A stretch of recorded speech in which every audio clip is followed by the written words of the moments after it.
XORX.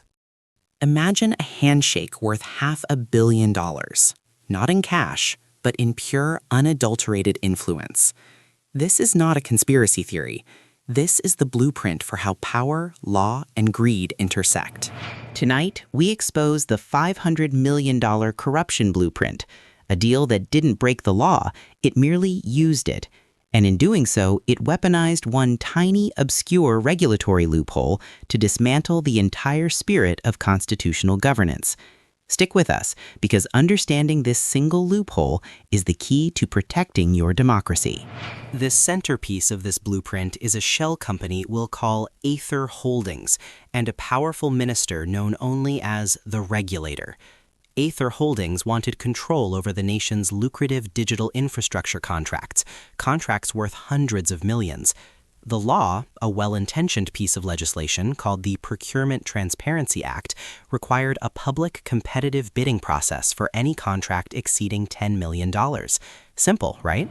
But this is where the secret deal began. The regulator, instead of challenging Aether's proposal, did something ingenious.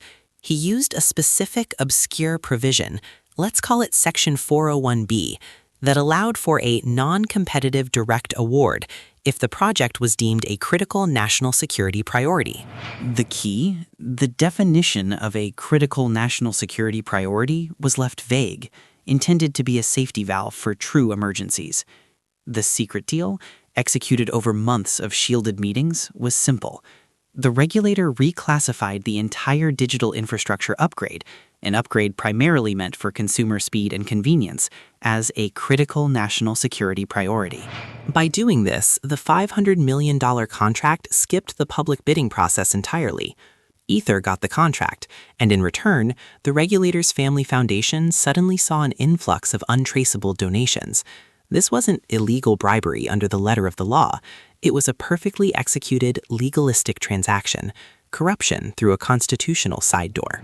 This isn't just a tale of two bad actors.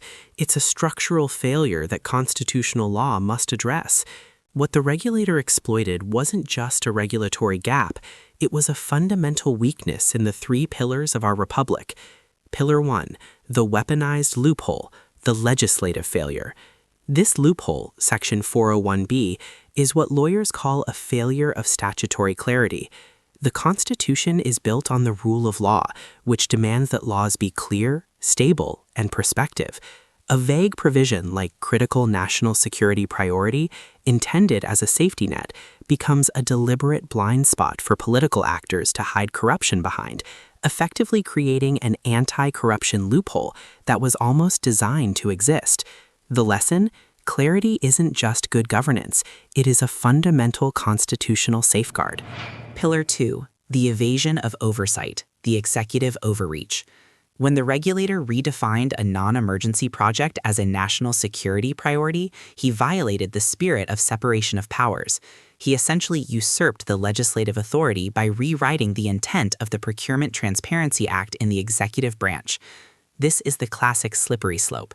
A regulatory body meant to enforce the law uses ambiguity to rewrite the law for personal gain, escaping public accountability. Pillar 3, the judicial challenge, the constitutional remedy. So how do you stop this $500 million blueprint from being used again? The ultimate check is the judiciary, via a process called constitutional review. A legal challenge isn't just about the money, it's about challenging the constitutionality of the loophole itself.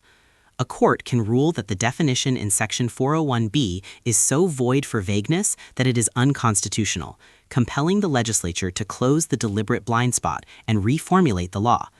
This action reaffirms the constitutional supremacy that no secret deal, no matter how legally clever, can stand above the foundational principles of anti-corruption. The bottom line: the fight against corruption isn't just about catching criminals, it's about eliminating the constitutional design flaws that allow them to operate with legal cover. Closing a loophole is a matter of constitutional defense. This is why we focus on high CPM constitutional content on XORX. The details matter. The next time you hear about a regulatory loophole, don't dismiss it as boring bureaucracy.